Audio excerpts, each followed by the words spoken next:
আজকে আমরা ঢাকা বোর্ড 2025-এ আসা সাধারণ গণিতের একটা প্রশ্ন সমাধান করব, যেখানে দেয়া আছে একটা বৃত্ত দেয়া আছে, বৃত্ত অন্তস্থ একটা আয়তক্ষেত্র দেয়া আছে এবং একটা সিলিন্ডার দেয়া আছে। তো ক নম্বর প্রশ্নে দেওয়া আছে সমবাহু ত্রিভুজের প্রত্যেক বাহুর দৈর্ঘ্য 7 সেন্টিমিটার হলে এর ক্ষেত্রফল নির্ণয় করো। তো এখন আমরা ক্ষেত্রফল নির্ণয় করব।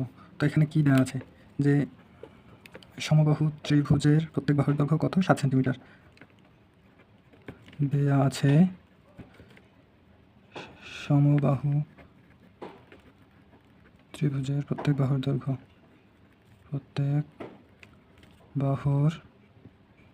এ ইকুয়াল 7 সেন্টিমিটার। তাহলে আমরা জানি সমবাহু ত্রিভুজের ক্ষেত্রফল সমান সমান কি? ক্ষেত্রফল সমান সমান √3/4 ইন্টু এ স্কোয়ার। তাহলে এখন √3/4 ইন্টু এ এর মান কত? 7 এর উপর স্কোয়ার। তাহলে √3/4 ইন্টু 7 7 49।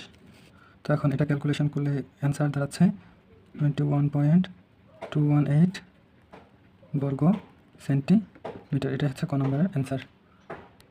তো এখন আমরা খ নম্বরের সমাধান করবো। তো খ নম্বরে কী বলা হচ্ছে? চিত্র 1-এর যে গাঢ় অংশের ক্ষেত্রফল আছে এটা নির্ণয় করতে। 1-এর গাঢ় অংশ কোনটা? এই যে লাল দাগ, যেখানে যেখানে লাল দাগ আছে এই অংশের ক্ষেত্রফলটা আমাদের নির্ণয় করতে হবে।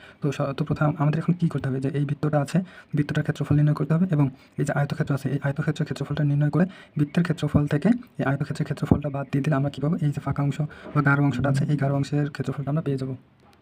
তো এখন দেখো এখানে যে আয়তক্ষেত্রটা দেওয়া আছে, এই আয়তক্ষেত্রে দেওয়া আছে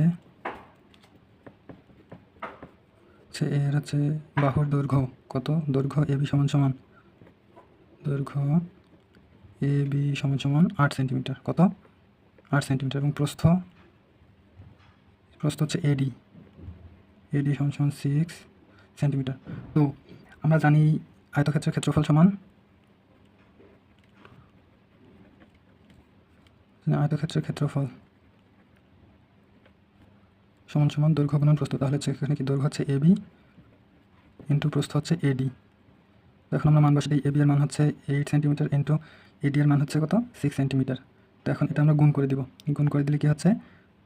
48 বর্গ সেন্টিমিটার।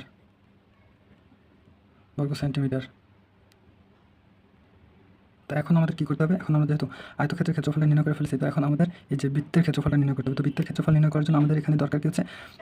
পাই আর স্কোয়ার। তো আমরা এখানে আর এর মান এখনও পাইনি। তো আমাদের এখানে যে বৃত্তের ব্যাস আছে আমরা এখন এই ব্যাসটা নির্ণয় করব। যেহেতু এই ব্যাস হচ্ছে এই ত্রিভুজের অতিভুজ, তাহলে আমরা এখানে লম্ব আছে এবং ভূমির মাপ দেওয়া আছে। তো আমরা অতিভুজ সমান সমান কী জানি? অতিভুজ সমান সমান কি? অতিভুজ স্কোয়ার সমান সমান লম্ব স্কোয়ার প্লাস ভূমি স্কোয়ার। অতিভুজ স্কোয়ার সমান লম্ব স্কোয়ার প্লাস ভূমি স্কোয়ার। তাহলে অতিভুজ কি হচ্ছে? বিডি স্কোয়ার সমান সমান লম্ব স্কোয়ার বিসি স্কোয়ার প্লাস ভূমি স্কোয়ার কি? DC square. তাহলে এখন দেখো এখানে বিসি এর মান কত?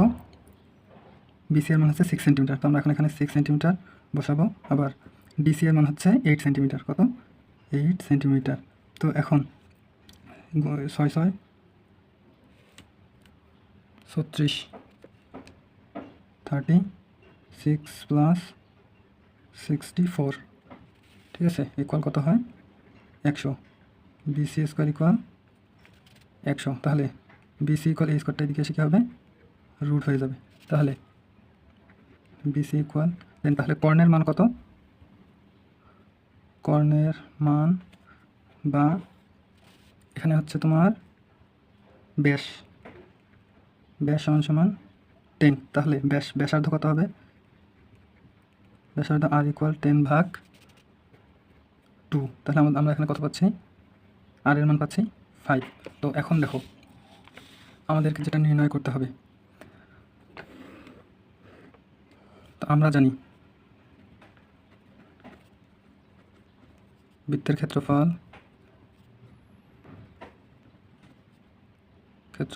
এর সূত্র কি?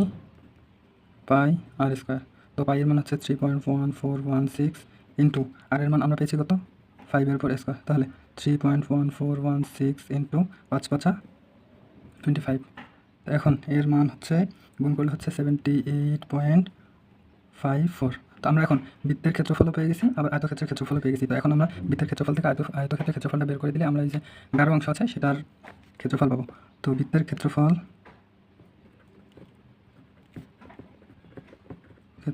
সমান সমান 78.54, আর আয়তক্ষেত্রের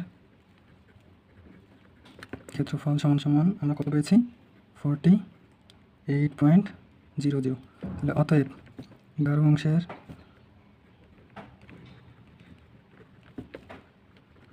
ক্ষেত্রফল সমান সমান 78.54 মাইনাস 48.00। তাহলে এখানে কত দাঁড়াচ্ছে আমাদের 30.54। এটাই হচ্ছে গাঢ় অংশের ক্ষেত্রফল।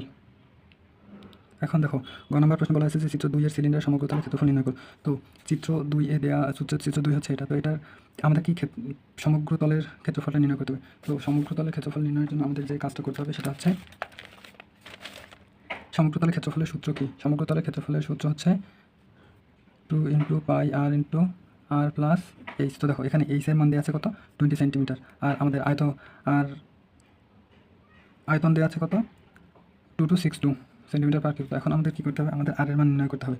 তো দেখো এখন আর এর মান নির্ণয় করার জন্য আমাদের প্রথমে মানগুলো বের করতে হবে, আর এর মান বের করতে হবে। দেওয়া আছে সিলিন্ডার আয়তন 2262 সেন্টিমিটার পার কিউব, উচ্চতা এই সমান 20 সেন্টিমিটার, উচ্চতা এই সমান 20 মিটার, আর সিলিন্ডারের ভূমির ব্যাসার্ধ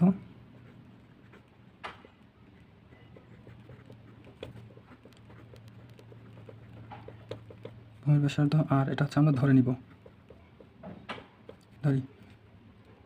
তো এখন শর্ত মতে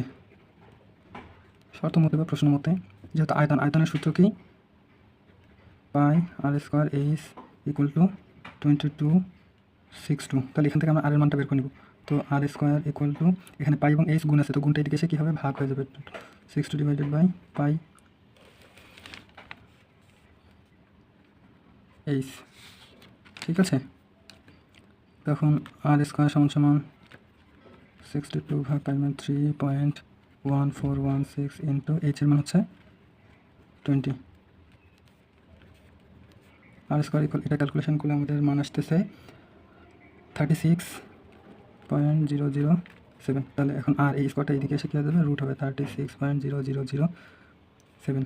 তাহলে এখন কত দাঁড়াচ্ছে প্রায় 6। এখন কত দাঁড়াচ্ছে প্রায় 6।